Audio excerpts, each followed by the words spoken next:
Report is coming up next right here on FS1. Let's head over, check in with Colin today. Hey, Colin, what is on the show? Well, didn't buy into the Packers for 4 months. They were undressed and unveiled yesterday appropriately. How far away is Aaron Rodgers for getting to the stage Mahomes just got to and Jimmy G got to? We'll start with that.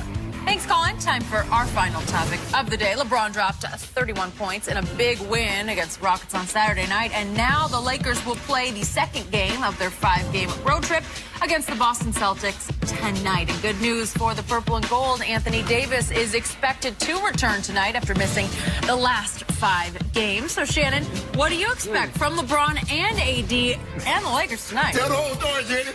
He dropped 31, 12, and 5. Oh, I'm sorry. I guess ain't nobody talked about it. I had the only TV that was working on Saturday night. Really? Because ain't nobody on Twitter want to talk about what they saw Bron do. I did talk about it. Yeah, you didn't want to talk about it. I gave LeBron props. I thought he controlled the whole basketball game, mostly because James Harden was completely out of it because he got frustrated by the non-calls. There wasn't no call. Yeah. And so, but you know, this Bron going back to Boston. You know what Bron does in Boston, Skip, right? Game 6, you remember? Yeah. You remember that virtuoso? Sure. So I expect that. And we got our sidekick. I remember some meltdowns, too. Don't do that, Skip. Don't do that. Yep. So I expect us to continue our winning ways. Well, at least AD doesn't have to worry about going to Miami to the Super Bowl to root for his Packers, right? His Packers. I think LeBron will love having AD back tonight. I think Kyle Kuzma will not love having AD back tonight because he goes back to being the third wheel. Yep. And it just doesn't seem like it fits. It feels like Kyle Kuzma is going to be traded because he does not work for this Well, team. the thing is, Skip, if Kuzma could be consistent, we saw what he did against Houston. We saw what he did the 2 games before, but then we also saw Orlando. And that's what's concerning about the Lakers, because you can't have inconsistency. You need that third score come playoff time, because this is what this is about. Yeah, they can win 50 games, 60 games, whatever. But it comes down to the playoffs and having a consistent guy that you can count on to give you 18 to 20. And then they're not sure they can get that from Kyle. All I know is that suddenly this whole NBA season has come down to just 2 teams, and they both play at Staples. And the clutchest 23 at Staples plays. Did they? I know the Clippers ain't just give up 80 and a half. 80 points and a half. And they're a better defensive team than the Lakers. And Beverly locked down, got a triple dub put on it. Share the same home. Lonzo Ball put a triple dub on Pat Beal. That is it for us. We'll be back tomorrow morning at Headlines saying he's open-minded about playing for another team, but it wasn't too long ago when Bill Belichick was reportedly open to moving on from Brady in New England. But as rumor has it, Robert Kraft intervened, and Belichick instead traded back quarterback Jimmy Garoppolo away to the 49ers instead. Let's fast forward a few years later, and Jimmy G has the Niners headed to Miami looking for his first Lombardi trophy as a starting quarterback. So, Skip, hypothetically speaking, would the 49ers have a better chance at winning it if Tom Brady was their QB instead of Jimmy G? If Tom Brady were the quarterback of the 49ers going to this Super Bowl, they would be a 5-point favorite instead of a 1.5-point underdog. You know it, and I know it, because what is the X factor we're about to talk about for the next 2 weeks? What is the potential Achilles heel for the 49ers? Who is the guy that Kyle Shanahan will do his darndest to try to keep the ball out of his hands? It's Jimmy Garoppolo. If Tom Brady were the quarterback, he would be so much more poised because Jimmy can go deer in headlights. He's much more accurate than Jimmy G is. Yep.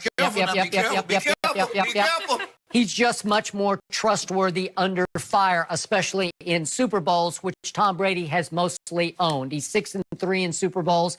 And to me, he's not getting any older. You think he's done, he's over the hill, he's washed up. And here's my final takeaway. If by chance, I'll knock on wood for the 49ers, if Jimmy G becomes the reason by far that they lose this Super Bowl, if he throws 3 picks and just completely unravels and just looks awful in the face of Patrick Mahomes, I would not be shocked if John Lynch, the 49ers GM, if he doesn't in the offseason make a play for Tom Brady, because it has been written several times they could get right out from under Jimmy G without any huge salary cap hit. You got a situation where you can be good for the next 10 years and you're going to worry about the next 10 months. Can you be good? He just threw 6 complete passes. Okay, well, this was over the course of a season. Jimmy G was 5th in completion percentage. Tom Brady was 27th.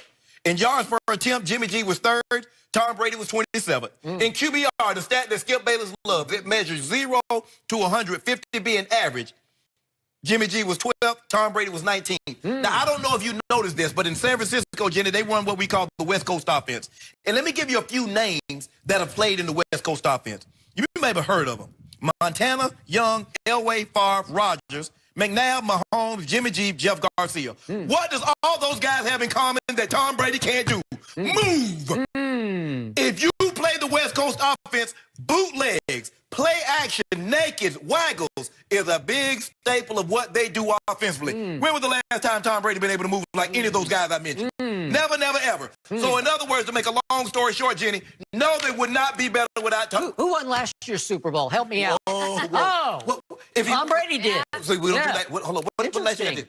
Who won last year's Oscar? Is he going to win it this year? Wait a second. The Hall of Fame tight end, Shannon Sharp, tells me that George Kittle is the best tight end in football. Did Tom Brady have that guy this year? He did not have that guy. Guess who he had? He had a guy that made the all-one Centennial team in Rob Gronkowski and put a 26 QBR in the Super Bowl last year. And won it with a game-winning drive.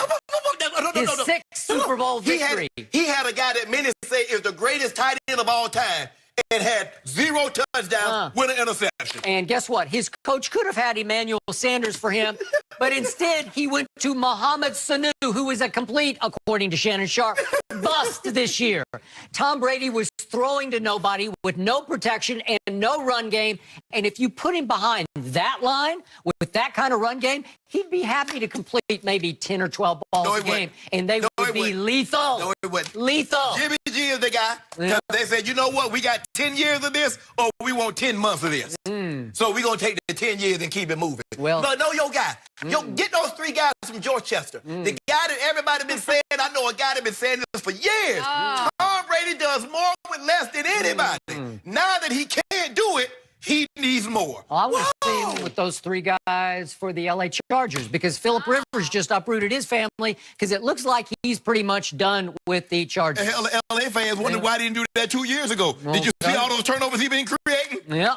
Not a Tom Brady, hottest free agent in the history of pro football. Here we go. No, actually, that would be Deion Sanders. That would be Tom Brady. No, not Tom Brady. You're about to be at 21. You make anything of in Vegas? Saying hi to some people? Do you No. make Go to Vegas. Go to Vegas. You mean to play for the Raiders or John Gruden? No. Why not? No, it will not happen. like I you promise you, sort of it will not happen. Jimmy G is the better quarterback at this time. He is not. He would be better for the 49ers moving forward. Yeah, we'll see about that. Very foreseeable. Yeah, we'll see about that. This one, always a good discussion around here. How will LeBron respond to getting Anthony Davis back in?